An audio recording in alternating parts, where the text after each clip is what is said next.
ThatX, confirm our current position. Geosynchronous orbit above Neptune's upper troposphere. Our base station would collapse at 0.1% of the existing pressure. Retracting previous alert, attempting robotic arm deployment to collect samples.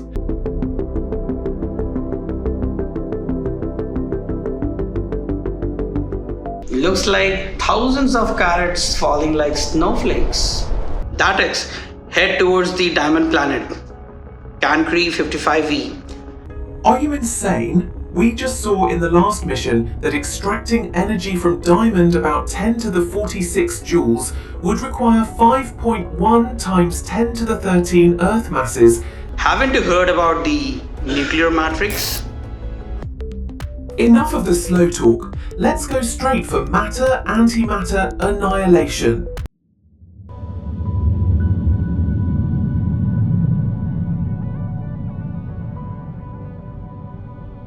Now let's start with where your theory of matter antimatter annihilation begins.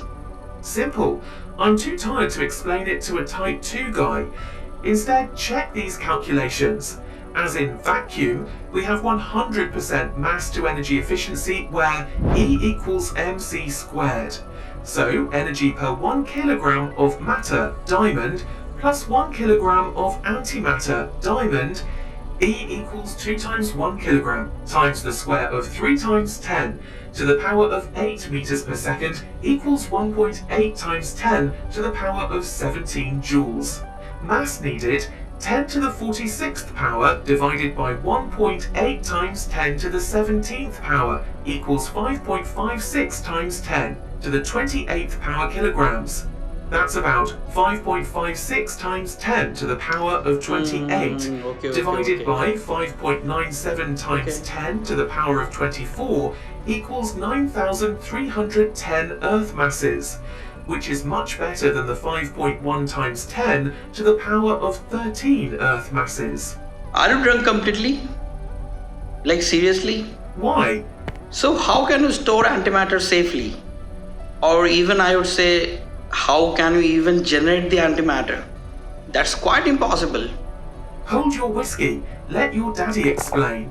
So the technology name is Anti-Symmetron, and the category is high-end Type 2 star-energized antimatter synthesizer. Core function, precision-controlled conversion of stellar energy into structured antimatter, specifically antimatter carbon usable to build antimatter diamond. Now I'm really confused. Can you please elaborate? I didn't know that were to be so advanced. Stop giving credit to that where I trained my own model using a neural link. Now let's get to the topic. What do you want to hear? How do these freaking concepts work? It just sounds like a story to me. It's really crazy.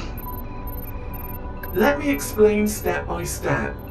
First of all, we launch an orbiter from our base station to orbit the star. This is known as Dysonian energy channeling. As the orbiter circles the star, it draws stellar radiation and magnetohydrodynamic flux via our quantum plasma inverter on the orbiter. And if we have a trine containment megacapacitor, we can store the radiation. Wow, I didn't know that our base station was so advanced. That's good. Hold on, don't interrupt me. After that, we will be using anti-symmetric field induction because we have a built-in Higgs field modifier, which creates an artificial energy bubble where the fundamental radiation particles will be reflected and reverted in charge. That's when matter becomes antimatter. So do you mean it is just a particle generator? No, it's not a simple particle generator. It's a structured creation that arranges anti-carbon atoms into a diamond lattice in nanoseconds, scaling like 3D painting. Awesome, ThatX. No wonder why I love you so much. There's more. We use ether stasis containment, where the antimatter diamond is suspended in null field magnetic pods where no normal matter exists. It's a frictionless, gravity-dampened chamber that floats in zero-point isolation. But still the annihilation is pending. So, what's the next step? Then we use computation and precision control by a sentient class quantum AI. The Anti-Symmetron monitors every femtometer of matter to antimatter symmetry. So, is it controlled? Of course, it utilizes pico-predictive causality chains to prevent micro-annihilation disasters. Okay, so now let us do some real men talking. How energy efficient this really is?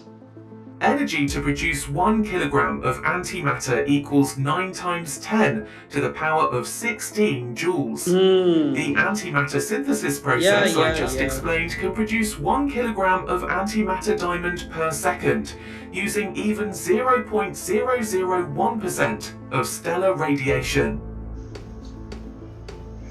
Looks awesome. And I feel like energy production is not a big deal anymore. But I do have a concern though. Now what? You... Whoa, ThatX. Shh. Calm down. I don't know why I'm on a mission with Dan, who doesn't know anything about advanced physics. I will damn prove to you who's the best when I reach type 7. Did you get that, ThatX? Are you sure? Will the universe even allow you? You bet, ThatX? Universe? I don't freaking afraid of the universe. Come on. I will surely reach type 7 and I will fight with the universe. Universe will be under my control. But anyway, listen to my concern first. I'm listening. So now the point is how we will store such a huge amount of energy and where. As we also later we need to extract the said amount of energy for creating the Dyson swarm, which should be our next milestone for the futuristic or galactic civilization exploration.